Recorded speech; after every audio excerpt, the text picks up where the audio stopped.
Today we're checking out Dawn of Defiance, a Greek mythical inspired survival game that has just been released to early access on the Steam and Epic Game Store. And I have to be honest, I've been having a lot of fun with it. But before we get any further, I would like to say a huge thank you to Dawn of Defiance for sponsoring this video and giving me early access to the game so that I can show this to you all today. And by the way, if you are interested in this game, then do make sure to use the link in the comments below for you and your friends, as it is cooperative with up to 3 friends. And grab the game whilst it's on a 25% discount to celebrate its launch, as it will be returning to $19.99 from the 29th of August onwards.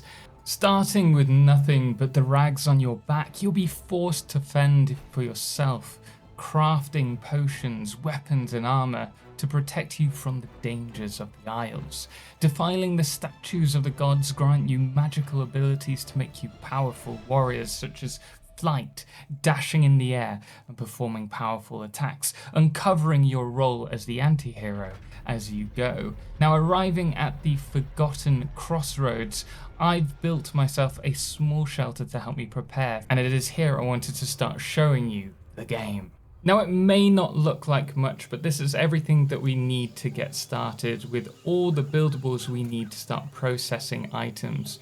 Whether that's the grinding stones or the lumber mill, everything we need here will allow us to proceed throughout the game and advance in levels. But eventually we do want to rebuild this, and we'll do that at the end of this episode. The first thing that I want to do is a little bit of exploring. Now you can see this bit here that's blurred out. This is locked away in early access, and the first thing that they're going to work on when it comes to early access is quality of life features, as well as improving and adding more enemies and working on other biomes, and there's a lot planned. Before I head out, I thought it might be a good idea to try and build a armorer station, because we have recently unlocked copper. I just need to work out how to produce those copper nails, as I haven't found the recipe in any of these crafting buildables. So perhaps we need to go to the trader and purchase it from them. So we'll head there first. I think he's quite a creepy guy. Now we're just working our way to him. You can actually see him just over in the distance. Almost there. Here we are, he's just floating there. But if we speak with him, he offers various quests, which will pay us quite a bit of gold if we fulfill them. But if we press E, we can go across to the buying section, and you can see here, these are the recipes for us. Now you can find the recipes in various treasure chests, should you wish. But I thought we might find the copper nails here, or the bronze nails. Unfortunately not, so I'm going to have to go further in and try and find one. So let's do a little bit of exploring. Now the game does encourage you to go out exploring by occasionally giving you important locations noticed by the mystery mark on my compass, and this tends to lead to some kind of treasure. These are also normally defended as well. Oh, we've got a Gorgon again.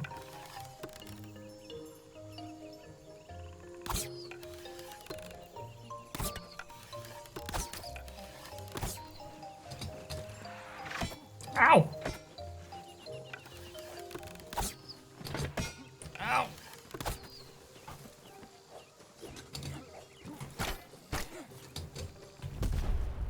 I wish there was a way to lock on in the game.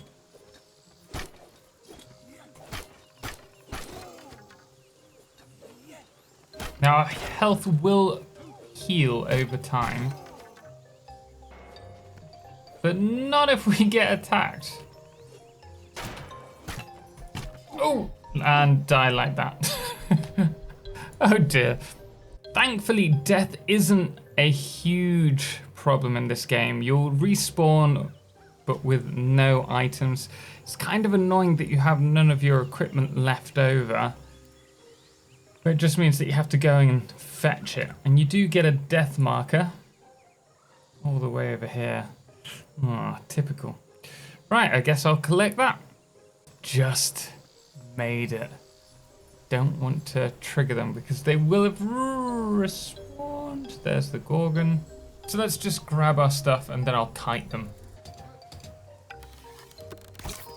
That's how we do it. We use our powers to outsmart them. It's the other guy. I should mention, as you level up each of the individual skills, you'll also gain buffs to that skill. So obviously the more proficient you are with something, such as me with my bows, the better the buff for quick drawing, for example, in this case. And that's the same with all skills. Before we move on, I'm going to quickly gather a load of wood, just so that I can build myself a very basic... But what is that? Oh no, there was me going to build myself a spawn point. What even is that? I do love this mythical setting, and I think there's so much potential that they can have with it, with all the different types of mythical beasts, which they've said they're going to expand on throughout early access. I love how he's tearing a rock from his chest, because I think he must be a golem. Ow! Oh yeah, he is taking a beating. One thing that I like about this game though is that it doesn't really hold your hand. You've just got to deal with the threats, and if you're in too high an area then you've got to back away. In fact, I think... Ow! Okay, we're just gonna get out of there. Not worth it. Not worth it. Oh, we've got a treasure chest. Hopefully this will give us something useful. Gold coins? Would have preferred a recipe. Look at all of them. That'd be great if I had a few arrows. Now at its heart, Dawn of Defiance is a survival crafting game. So we can craft various items, and we do so by collecting items throughout the world. You need to hunt for your food, which will boost your health or stamina. Hence why it would be good to grab a couple of these. Also, they offer deer entrails, which are good for potions as well. The only issue is once you spook them, they tend to run away quite quickly. Well, at least we can say our hunting trip's been relatively successful. Playing this, I mean, I've probably got about 14 hours into the game now. I've been having a lot of fun, but a lot of it is quite samey. It feels like they've got a really solid base for starting off with this game, and there's so much potential with a game like this. With its setting. I really am excited to see where they take this. I just want to know what these glowy things are. Hey, that looks like gold. I bet it won't let me pick it. I bet it won't. I obviously need a better pick. Presumably something like a copper or a bronze one. Maybe we should go back and just see if I've missed anything. And we have finally made it back to our little house here. So we did do a lot of exploring then. Oh, I've just been looking through the menu for the buildings, and there's the forge station, which we don't have yet. And looking at it, it says it crafts nails, alloys, and repair kits. Oh, wasted all this time. So I'm going to build that now. Now we're just going to collect all the items for it. There's one quality of life implementation I want them to add, which is at the moment, you see it says press E to add softwood. We can spam E to place loads, or we can hold E and it will slowly add more. However, if I'm having to add 200 wood, thankfully we don't have that many, but it takes me forever when we do have those resources. I would love to be able to hold E and then after a few seconds to just fill the slot. And that's the same with all the crafting items. It would be a small quality of life change, but it would make a huge impact the sooner that they add that in. So, here we go. We can now build this. Oh, look at it. Now we do need to place these on foundations, so we'll place this over here for now. This will be our smelting area. And I bet we click on here. Oh, look at that. The first thing, copper nail. Oh, I'm loving that design.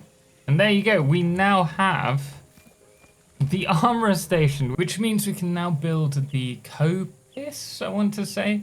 And we've got all these different materials that we can use which impact the strength or the level of the blade as well. And that's the same with our armor as well. Now I've just jumped ahead a little bit and I've been grinding away, collecting all these resources so that we can work on the build.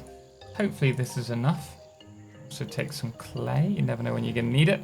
And we're going to hopefully, thanks to the stone build pieces and the lumber, going to build something a little bit more pretty than our previous space. Yeah, here will do. First thing we're going to do is place our stone foundations. And the important thing, I think, is to have a little center where we can see the little garden. Don't know if it'll work. We'll see. So we're going to have our little archway. And what I love about this build is that we have the ability to snap items together, or if we hold shift, we can also free place them. And then we can add our archway. Just here. Yeah, this will work. Then we'll have our outer walls. I think, yeah, we have the small walls as well. Perfect. So what I can do is replace the archway so that it's more in line if necessary, but I think that's pretty good. It's a little off. Or we can just snap it there. Great. Now I'm going to move on to the internals. I want to have the little courtyard surrounded by like pillars, though we can't use the actual pillars because we don't have iron nails. And then we'll do the walls around the outside as well. But it's really nice, the building in this game, because firstly, we have the ability to hover, but it's also really smooth. It just works very well. And the other thing that we can do, should we wish, is to clip build pieces within one another. And it should mean that those of you who are master builders can really play around with your base designs. I'm pretty happy with how this is all slotting together now, but I am going to work on the next floor. So we're using these stair pieces at the moment, and then we'll have the floors wooden on top, just so that we're not using all the stone. I'm going to want a little balcony just on top so we can look down. And we can use these half walls. Oh no, I've just realised if we want to do a ramped roof, we're going to have to expand this out. Yeah. Okay, well I'm going to expand this a little bit more and then show you once we've got the footprint. It is day 2 of the build and I've expanded this so it's slightly larger now. You can see how we've built up a stone wall on the back, and we're going to try and do a stone wall at the front as well. We are running out of materials. It is very resource intensive, but the next thing for me to do is just to work on the top section here. So we're going to surround this with walls, have the little balcony, and then put a nice little roof on top. This is going to be our bedroom area, dining area for the house. And here we are, we have finally done it. I've also upgraded my character, as you can see, looking pretty cool, especially with my new weapons. And it's so much easier. Remember to upgrade your weapons, guys. But here we have our little homestead. We have our little stable here, which I'm pretty happy with. Maybe we'll get livestock eventually. And then inside here, I mean, it's a little bit empty at the moment. I'm working on this. But we have our little smelting area down here, so we can smelt our resources. We can produce our armor. And then in the center here, we have all of our storage, which is all nicely organized now with wood, metals, potions, all that kind of stuff. Here we have our lumber mill and stone cutter for base building materials, and then we have a few more crafting stations on the outside, as well as our cooking station and hunting station in here. Then upstairs, very simple, just a little dining area. And then over here, our bed. So really happy with this in the end. It's not much, but it's got everything we need to get started, and it was a really fun little build. But we are going to leave it there for this one. Now I am really excited to see how they continue to develop the building system in this game, and also what they have planned for new biomes and enemies. I'd love to visit the underworld. But on the whole, I have to say I've had a lot of fun with this, and it's a great start to a survival game in a both promising and enticing setting. So if you are interested in checking out this game, do get it whilst it's on a 25% discount. I'll put a link to the store page in the comments below. But special thanks does go to Dawn of Defiance for sponsoring this video, as well as all of our patrons who make content like this possible. Most notably our Soloclips patron Firefless, as well as our Lunas, the Calamity, Ben and Star, and our Blood Moon of the day, which today is Jenny. Until next time, as always, ciao for now.